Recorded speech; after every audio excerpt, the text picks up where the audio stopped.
BFM Business, 500 millions d'Européens, l'émission qui va voir ailleurs. Yann Anthony Noguès.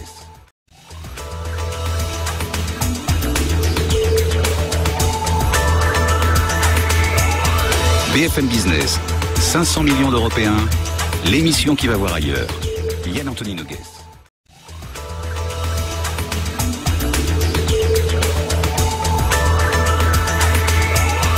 BFM Business, 500 millions d'Européens, l'émission qui va voir ailleurs.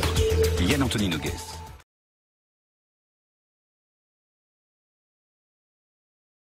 L'histoire n'est pas figée. On prend l'histoire de l'Allemagne. C'est vrai que la France est une nation ancienne, plus ancienne que beaucoup de nations européennes. Vous prenez l'Italie ou l'Allemagne, ce sont des nations qui sont constituées au 19e siècle. C'est très récent.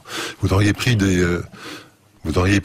Allemands, enfin qui s'appelaient pas Allemands au début du 19e, et vous leur aurez expliqué qu'on va construire une nation allemande, vous aurez ri au nez, vous aurez expliqué que c'était impossible.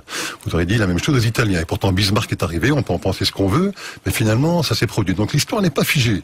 Elle bouge constamment. On a vu l'Union soviétique qui s'est écroulée. Il n'y a pas de raison de penser qu'une nation européenne ne pourrait pas voir le jour. Il faut partir des réalités. Lorsque l'on sort du bocal où nous sommes de ce Parlement européen, vous savez très bien que les peuples d'Europe se contrefichent absolument des institutions européennes. C'est quelque chose, c'est une superstructure qui a été plaquée. Vous parliez sur la question démocratique. Est-ce que les institutions européennes se contrefichent des peuples d'Europe? Mais c'est que là, ce serait plus grave. C'est une construction qui, par principe, n'est pas démocratique, parce que on n'a malheureusement pas le temps de faire de l'histoire.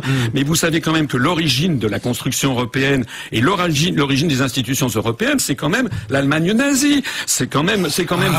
Oui, mais bien sûr. C'est les camps. Oui, mais attendez, quand vous plaît, non. Vous connaissez le pédigré de Walter Hallstein ou pas? Le premier président de la Commission européenne. Est-ce que vous connaissez son pédigré?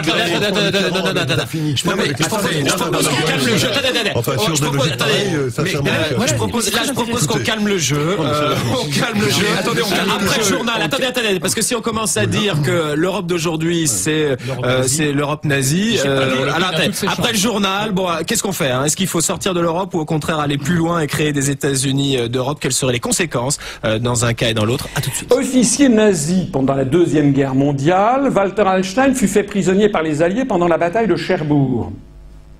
Entré ensuite, après 1945, au sein de la CDU d'après-guerre, il devient rapidement le secrétaire d'État aux Affaires étrangères du chancelier Konrad Adenauer en 1951.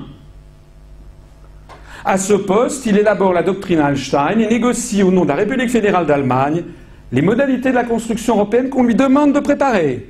Il ressort les dossiers qu'il avait préparés au mois de juin 1938. Il co-signe le traité de Rome le 25 mars 1957 avec Adenauer, le fameux traité dont j'ai créé l'UPR pour proposer aux Français d'en sortir.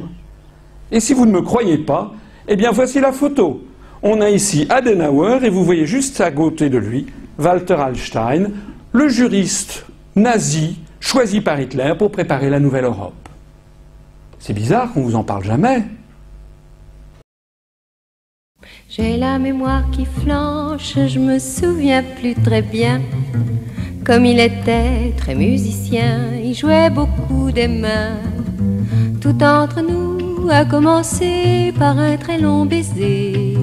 Sur la veine bleutée du poignet, un long baiser sans fin. J'ai la mémoire qui flanche, je me souviens plus très bien.